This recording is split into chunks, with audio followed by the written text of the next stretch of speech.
कहे वाला का कहिया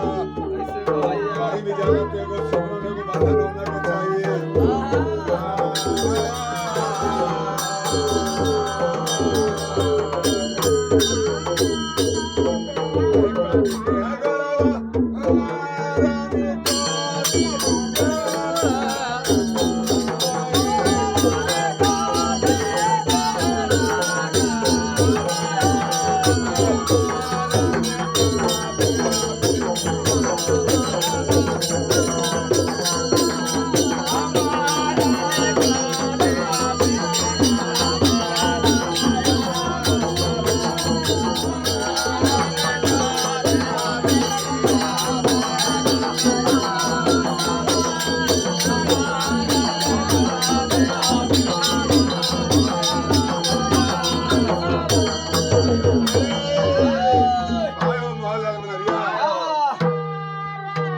जैती नागले मानर पुजाइला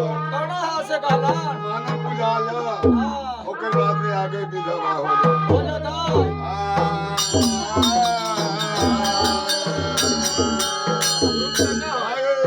आयो मोहल्ला नरिया सब तो नाती बना नाना को ना बना रुका ना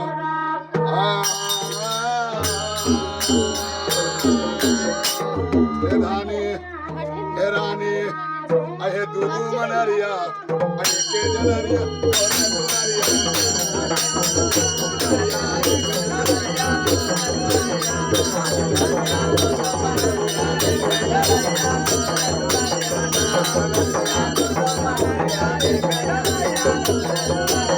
तोरे दुआरी ना रानी तोरे दुआरिया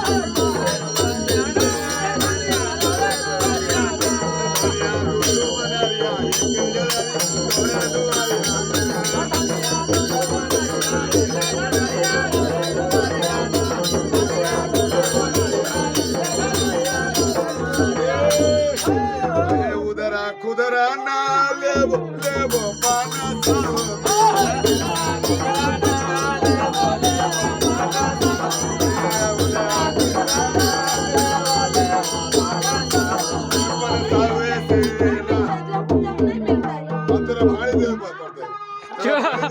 सुनवाई स्टार्ट कर दियो ए धनिया सुना ना ए धानी ए रानी सैया से मांगा ना चाबी खोला तिजोरिया लावा बनता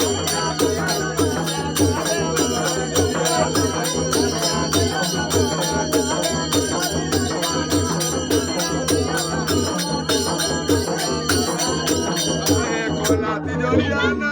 रानी खोला तिजोरिया ना